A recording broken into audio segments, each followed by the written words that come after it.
Hi everyone, in this video of Accelerated Chess Dragon, we're going to be looking at another chess opening, and this is the Nimzo Indian Defense, and it's about the move 4a3. So d4 is played by white, and now knight to f6 by black. c4, and now e6. And they want to control the d5 square, but more importantly, they also want to control the movement of the e-pawn to the e4 square. Now, why exactly is this? Well, because you never want your opponent to establish a pawn trio in the center. And assuming that this knight was not on f6, then the pawn would most likely be on e4, and with more defense, you would get something similar to the King's Indian Defense, where white has so much central control. Of course, it can be easy to exploit by just trying to undermine the control that your opponent has, but at the same time, it can be a very hard thing to fight against.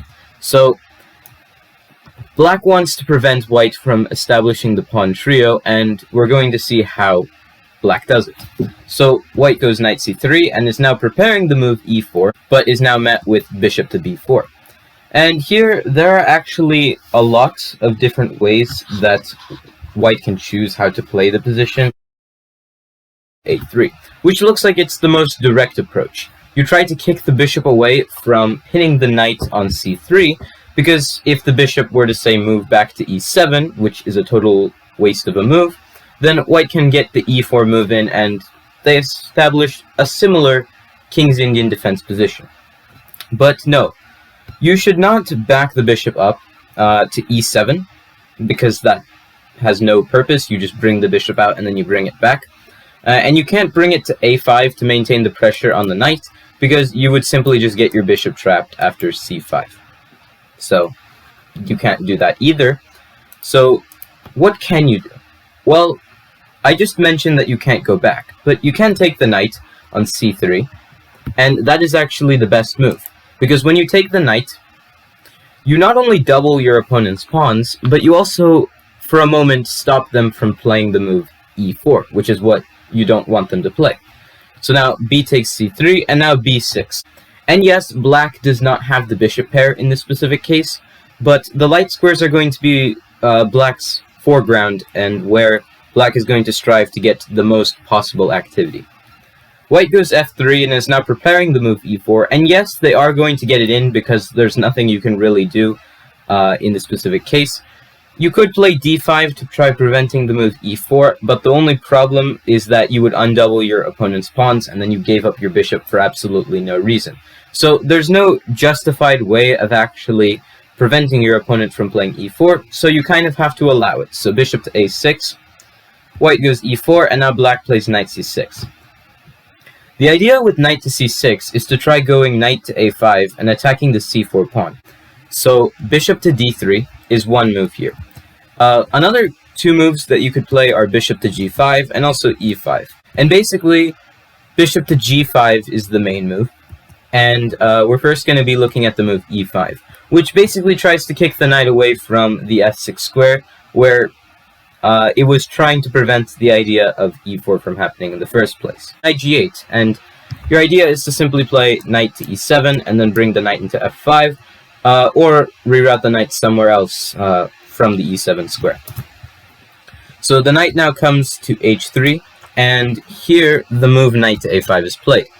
It's the same idea as what I mentioned earlier. You're trying to basically win the c4 pawn, and you're trying to attack it, because it cannot be defended by any other pawn on the board. So basically, white has to use all of their pieces to just defend that one pawn, and meanwhile black is going to be getting counterplay on different ends of the board. So queen to a4 is played here, queen c8, and the idea of this move is to basically go queen to b7, and then queen to c6 to try attacking the c4 pawn again. And also, you are willing to trade queens because you know that if the queens are indeed traded, then it would really only favor you, because that's one less defender for the c4 pawn. The move bishop d3 is played, however, and after this bishop d3 move, although you could go with the same plan of queen b7 and then just simply go queen c6, The problem at the moment is that if you go queen b7, you get bishop e4, and then you have to bring the pawn to c6, and you won't be able to achieve your idea of capturing the c4 pawn, since white can just defend with bishop to d3 again. So here, black is going to go c5, and they're going to get some control. And the very nice thing about this position is that not really any of the black pieces can be kicked away from the current square they are on. For instance, the bishop on a6 is most likely not going to be leaving the a6 square. The knight on a5, same with that, because there's no pawn that can actually dislodge any of these pieces. And that's the beauty of this position, where you change that b pawn on b2 into a c pawn on c3. And now after c5 is played, you have a simple threat. You want to play the move c takes d4, and after c takes d4 is played, the c4 pawn is being attacked 3 times, and is only defended twice. So basically, that would mean that white has a disadvantage. So white tries knight g5, which basically strives to get some attack on the opposite end. But black plays queen c6. They're completely fine with the queen trade, because the c4 pawn is definitely a lot more valuable than the h7 pawn, because the h7 pawn doesn't really have a direct impact on the game, whereas the c4 pawn could lead to the c3 pawn later on in the game, and after that you could see that white is having a hard time developing and defending. So the queen goes back to c2, not trading, as that would only favor black, but queen c2, now attacking the h7 pawn again. Bishop takes c4, and now here comes the move knight to e4. Why does white not go bishop to e4? Well, it's because black can simply defend with bishop d5, and they're completely fine here. If you take, then just queen takes and black doesn't have a problem. Even e takes is completely fine, just trying to make sure that the knight can never come into e4. But the point I'm trying to make is that black is a lot better, because first of all, they're up a pawn, and secondly, even if you try to win the pawn back as white with something like bishop takes h7, but how exactly did it impact the game? For instance, there can be moves like c takes d4 played, the knight can even come into b3, the bishop could come into b3, and what does white actually have the potential of doing at this particular moment? Not really a lot. So that's why bishop e4 isn't the best, and instead why knight e4 is played. The bishop takes on d3, and unfortunately for white, they must take the bishop on d3, because this knight e4 move is trying to essentially put the knight on the d6 square, and then maybe even if white is going to be down material, it won't be that bad, because you have some active play, and it doesn't matter even if white is down a pawn, the activity of the remaining pieces are what matters, and that's the problem that black would face if they do not tend to the threat at the moment. But after bishop takes d3, you cannot go knight d6 check. You cannot interpose the move knight d6 in hopes that after king e7 you can take the bishop or something like that, and essentially keep an active position and not be down too much material. The problem with knight d6, though, is that black can simply take the knight with queen takes d6, because if you play e takes d6, then you lose your queen on c2. And if you just take the bishop on d3, well, now you're simply having to play a bishop against 2 knights, and black is obviously going to win this position, with no hesitation at all. So knight d6 is not a move, instead just queen takes d3. But now, black is able to defend with the move knight b7. The d6 square is covered, and black is safe for the moment. They can continue developing and castle queenside or kingside. It just depends on the circumstances at the moment. But in either case, black is completely fine. So bishop g5, you try to restrict the movement of the king, and you prevent black from castling queenside. The pawn goes to h6, kicking the bishop away. Bishop goes to h4. Knight to e7, signaling that black perhaps wants to get the knight into somewhere like d5 or f5 or maybe even g6. So bishop takes, king takes, and now castles kingside, and the pawn advances to d5. Why? Because you want to get rid of the powerful knight on the e4 square. And here white has the option of either taking en passant or ignoring the pawn on d5, but if white does ignore the pawn on d5, then black just got a strong pawn in the center. So white must acknowledge the fact that this pawn can be powerful and play en passant, and black will just play knight takes d6, hoping to trade more pieces off because they are up a pawn. And if this actually goes into an endgame, then black would be favored for being up a pawn and having not as many weaknesses around the board. So that was the move e5. And the other move to choose from, other than bishop to g5, is bishop to d3. If bishop to d3 is played, then you go knight to a5 as black. You're attacking the c4 pawn, and the same theoretical novelty comes back. Queen c8. The idea is still queen to b7, and then just to play the move queen c6, and you're essentially going to win the c4 pawn with no problems whatsoever. The pawn goes to e5, the knight comes back to g8, pretty similar to the previous variation, f4, and now knight to e7. You guard the f5 square, because f5 is definitely a good move which could be used to break open the pawn structure. So knight to f3, and now the move d5 is played by black. And you can take either en passant or with the c-pawn by playing cd5, but in either case, black would be fine. C takes d5 is the move suggested, because taking en passant would only increase the pressure on the c4 pawn, and by then you're going to have a very hard time defending it. So c takes d5, and now bishop takes d3, as the bishop was threatened on a6. So bishop takes d3, queen takes d3, e takes d5. You try to prevent the c3 pawn from moving to c4. You're also getting an outpost for your knight on that very same square, and well, that pawn is basically immobile for perhaps the rest of the game. And what can white really do to change that? Best is probably to go knight d2 and then prepare the move c4, but even in that case it could be risky for white. So the move knight h4 is played, intending to play the move f5 and also stop black's knight from going to f5, or the queen from going to f5. So the knight goes to h4, the pawn goes to g6, preventing f5, but what is played? That's right, f5. f5 is played with trying to at least double the pawns and try to pick up the doubled pawn and to create some weaknesses around black's position. The knight takes on f5, now the knight takes on f5, the queen takes on f5, the queen takes on f5, so we have all these trades, and in the end we see that black has doubled pawns on the f-file, and those are also isolated pawns. Castle. So now white castles, and now c5 is played. So d takes c5. Why do you not take the pawn on f5? Well, it's because after c takes d4, c takes d4, and now knight to b3, the pawn on d4 is going to be lost, and black can get an easy advantage from that. And after the move d takes c5, there is knight b3, and now after rook to a2 is played, you take the pawn on c5. You don't go rook b1 because that would also just allow knight c5, and after something like rook takes f5, the c3 pawn is weak, and maybe after something like knight e4 and rook c8, that pawn is perhaps going to be lost as well. So we can't really do that if you were playing as the white pieces. So dc5 and now knight b3. Before taking the pawn, black takes the opportunity to jump the knight into the center.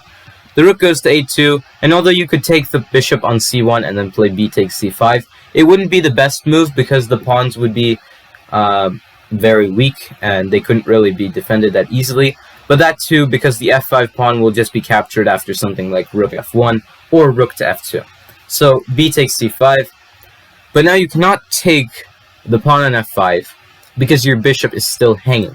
So bishop to g5, white develops the bishop, and here the move rook g8 is played.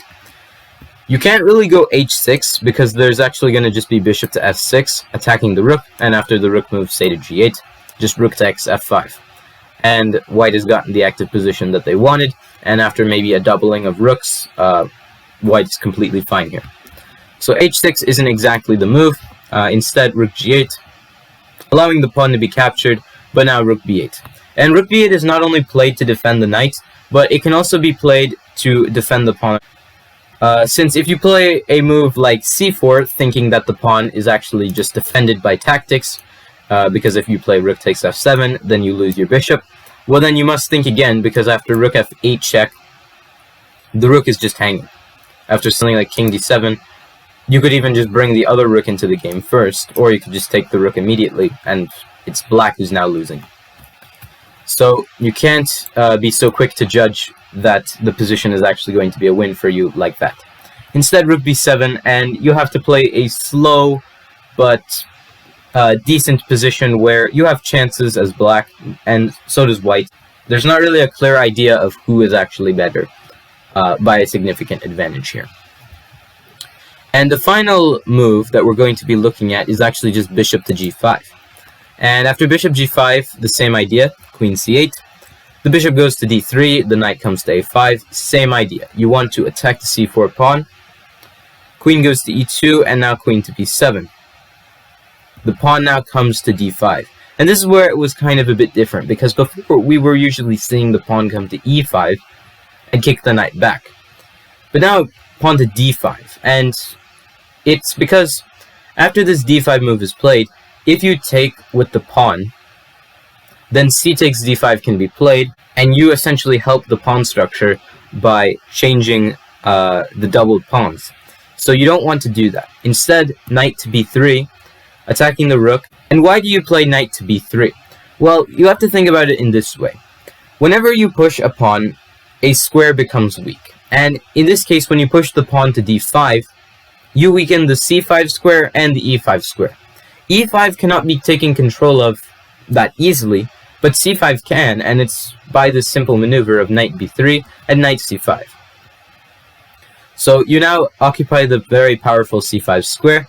You may later on use it to get into another square like a4 in the future.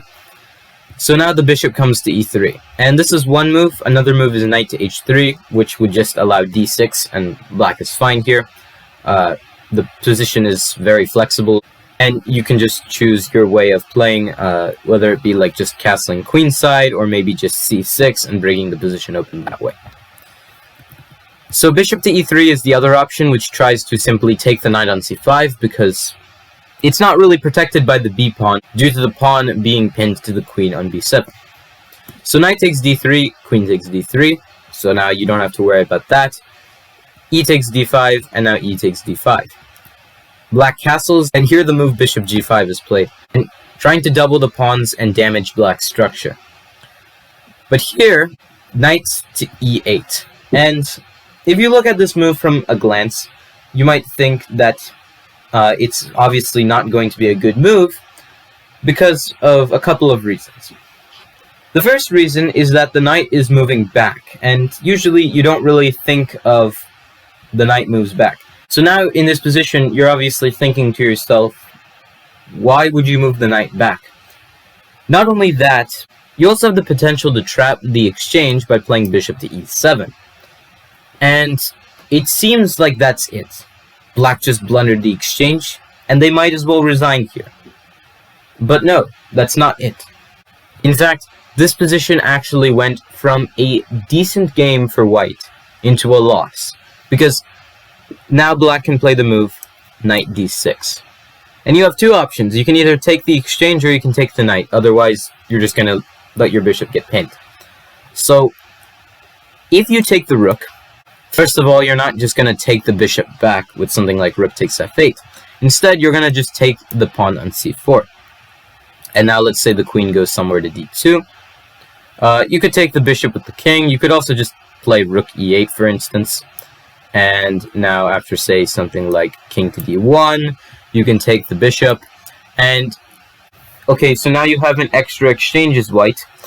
But now let's say you try to develop with knight e2. Black could just play rook e8, attack the knight. They could even just take the pawn on d5 with the bishop, and they're fine. They have really no problems because they can easily develop. The pawns around white's queenside are extremely weak, and it seems like a very hard position to play. Whereas for black, black actually has a very compact pawn structure, not really many pawn islands, and has a very nice way of mobilizing all of their pieces. Whereas for white, you can't really see that. So what happens if you now take the knight on d6? We can obviously see that taking the rook is not a good idea, since it would just, first of all, lose you the material back, but also because your pieces aren't doing anything and they're just sitting around waiting for action to happen. If you take the knight now, there's actually an even bigger problem, and that is the pawn on c4. It's not being defended at the moment. And that's because when you play bishop takes d6, you now open the c-file up for your enemy's rook or queen to access it. So now, although you could try defending with rook b4, and then bringing the knight around somewhere like e2, and then to c1, b3, and then to d2, it doesn't exactly work because you're not exactly in time. Let's say you go knight to e2 to try developing, just rook c8. And now after, say, rook b4, queen to c7. And that pawn on c4 is going to be lost, and there's absolutely nothing you can do about it if you are playing the white pieces. So neither bishop takes d6 nor bishop takes f8 actually are good moves, and that's why after knight e8 it's a pretty unique idea, because you're trying to bait white into playing bishop to e7, in which you are just going to get a very good position. So I hope you all enjoyed the video, and if you have any suggestions or feedback for me, please let me know in the comment section, and stay tuned for more chess.